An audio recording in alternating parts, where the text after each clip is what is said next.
वो कौन सा चंदन है जिस चंदन को लगाने से मेरा कृष्ण, मेरा राम, मेरा नारायण जीते जी एक बार तुम्हें दर्शन देता है?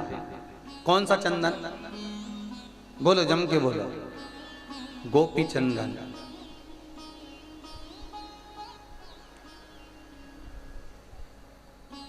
कौन सा चंदन है जिसको लगाने से भगवान नारायण जीते जी एक बार दर्शन देते? वो है हरि चंदन। कौन सा चंदन है? जम के बोलो जरा।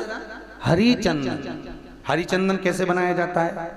जैसे चंदन को पत्थर पर घिसते हैं और भगवान को लगाते हैं, उसी तरह तुम्हारे घर की तुलसी जब सूख जाती है, उसकी नीचे से जो जड़ निकलती है उसको धोकर, काट कर, उसको पत्थर पर घिस कर भगवान को जो चंदन लगाया जाता है वो हरि चंदन कहलाता है। और वो हरि चंदन भगवान से मिला देता है मनुष्य को। हम कई लोगों से कहते हैं, अगर तुम अदालत में केस लड़ने जा रहे हो, तुम्हारे ऊपर कोई केस चल रहा है, कोई व्यक्ति से तुम्हारा काम निकलवाना है, कोई व्यक्ति तुम्हारा काम नहीं कर रहा, किसी जगह पर तुम्हारी फाइल लड़ी हुई है, वो कार्य सफल नहीं हो रहा, किसी जगह पर कोई काम अटक गया, वो सफल नहीं हो रहा, तो अपने घर की सूखी हुई तुलसी को पत्थर पर घिसकर चंदन बनाकर भगवान को लगाकर, खुद लगाकर उस काम के लिए जाइए, महाराज कार्य सफल होगा।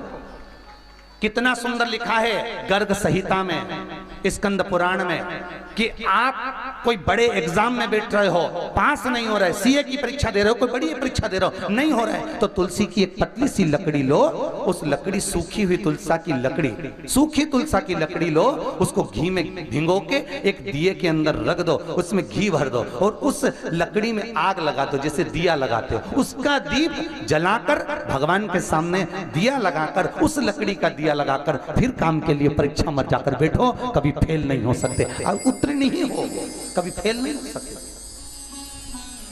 वो हरि दीप है, वो हरि चंदन है, भगवान के मिलन का बिंदु है, भगवान की प्रियता ही उसमें, प्रियता। आया समय, शंकर विश्वास है, पार्वती श्रद्धा है, और विश्वास और श्रद्धा का जो मिलन है वही भगवान की चर्चा है, वही भगवत चर्चा।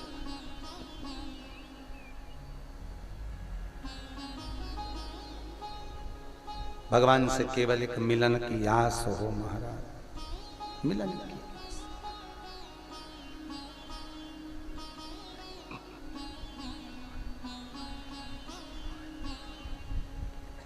और जब परमात्मा से मिलन की आस बढ़ जाए,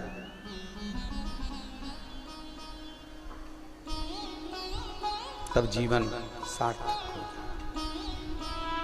कौन सा चंदन है जिससे भगवान मिलता है? जम के बोलो, हरि चंदन। पार लगाने वाला, सुख का अनुभव कराने वाला।